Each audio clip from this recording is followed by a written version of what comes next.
I think probably, and that's a really good question.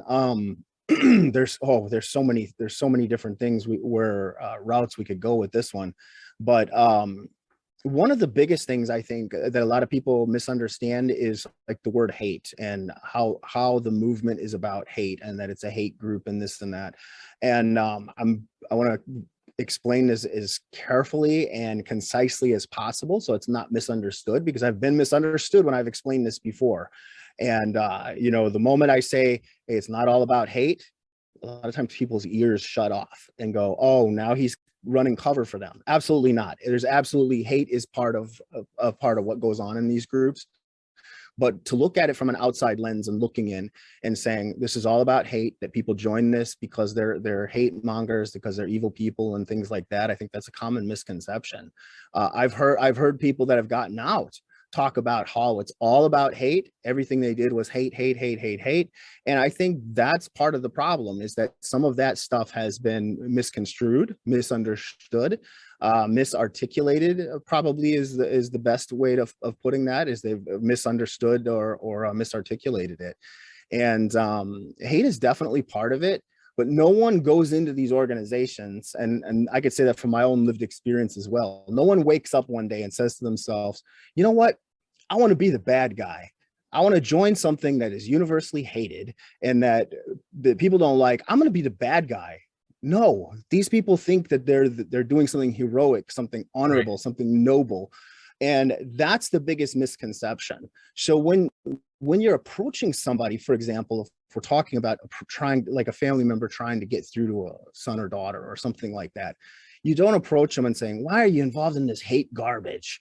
That's the first thing that pops in people's Right. heads to say, and I think that's normal. That's a normal reaction, but it's not the right reaction if you're trying to reach people, if you're trying to deprogram somebody from this type of thing, because it's not hate.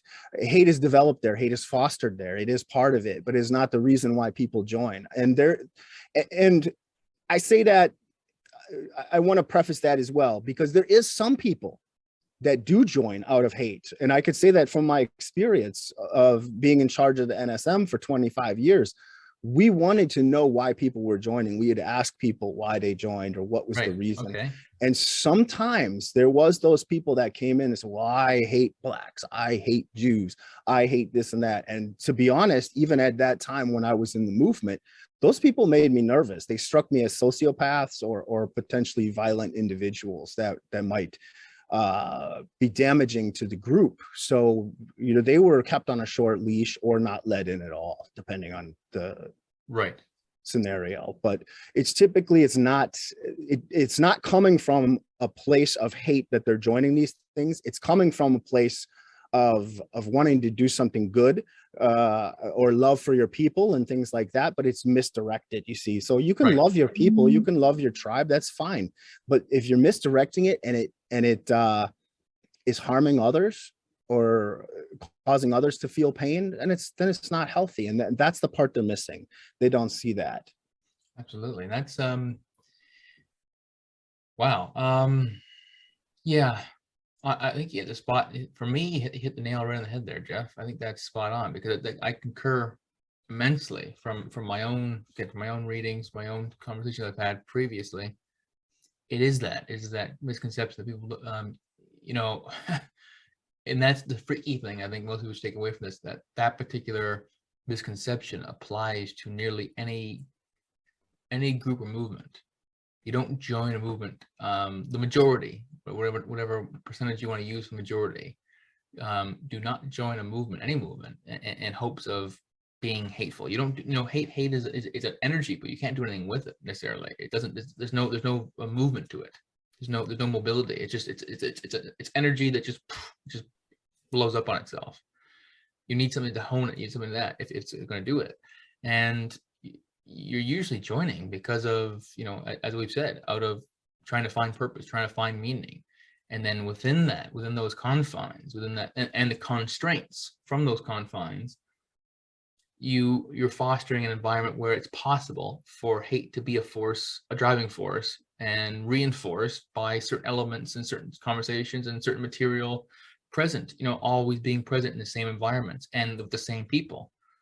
And as you had previously alluded to, Jeff, and I think it perfectly plays in here, is you're being a false, you're getting a false confirmation bias. You're getting a false approach of reality around you, or the reality around you, rather, is presented to you in a way where, or it's meant to be the reality, the only reality. And yeah, and that understanding that should, for many people, open up their minds. The fact that don't start a conversation off with espousing hate.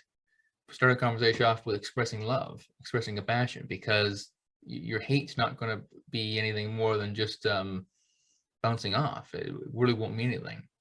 And you're not aiding in the potentially of de-radicalization, or of just countering the actions in any way. But it is very, I think these misunderstandings are so common, and I think they also lead to they encourage, the dehumanization of these members, because they allow it to be, oh, they're not one of me, which to me, then I step back, and say, why aren't you playing the same game then? And that's when it becomes dangerous. So I think it's really remarkable, Jeff, what Beyond Barriers is doing. And what methods do you particularly focus on with respect to dialogue, with respect to de-radicalization? What methods are you using? Well, like what you were just saying, and thank you for that. And it's like, the old saying where they say, there's the truth, and then there's your truth or their truth. There's two sets of truths. Their perception or their truth is solid in their minds. There's no, anything else is just propaganda. Where when we look at it from the outside looking in and go, no, you're the one that's propagandized. What are you talking about? But they don't see that, because that's that confirmation bias. Right. And just as you were saying about, and we were talking about a minute ago about how people go into these groups and they don't, believe that they're doing something wrong. We can apply that, and that applies across the gamut of extremist groups. Mm-hmm. Like ISIS is one of the most extreme examples I can think of, and people go, well, how can this individual cut off somebody else's head? And it's baffling to people. Like, how can, they'll interview somebody that knew the guy that was the beheader, and they'll say, well, he seemed like a nice guy, or he's, and this and that, but he'd been radicalized to the point where he believed that it was God's will to, cut off the head of these infidels, and they justify it. They don't typically think to themselves, you know what, I'm going to go do this evil, terrible thing and harm people. Now, if you fall in that category, that is the sociopath category, the psychopath category. And there is those people in our societies, but they're a very small percentage. And I don't have that percentage in front of me, but it's just a very small percentage of the human population on Earth that fall into that category. But you do have them, and I've certainly crossed paths with some of them, and they're scary. You can't read them. They just have a blank look and all that. But one of the ways to answer your question, one of the best approaches that when we're talking with people is one that and I'll go back to lived experience here and working and meeting Dia Khan. Dia, when we were talking about, this is when I was still in the movement, she's asking, well, okay, so you're talking about the economy here in Detroit being bad and how it affects white people and so on and so forth. She goes, I understand that. That makes sense. But Jeff, why are you just, talking about this stuff for white people? And then she paused for a second and went, well, hold on a second. I mean, not just white people, but just some white people, that are into the movement or whatever. Doesn't this apply to everybody, what you're talking about? And it was just little simple things like that, where at the time I just spewed out, well, I think I said something like, well, I'm not concerned about those people. They don't, that's not my concern. I don't speak for them. I'm just speaking for the people that I speak for. And that was whatever propaganda came out of my mouth at the time, but it stuck with me later on, that evening. So the little voice in my head was going, Jeff, why couldn't you answer that woman? Why didn't you have an answer for that question? How come you couldn't answer that? And it started eating at me. I really didn't have an answer for that. So that's the way I feel like, and it was done in a nice, polite way. It wasn't haha, I got you on this question or anything mean or anything like that.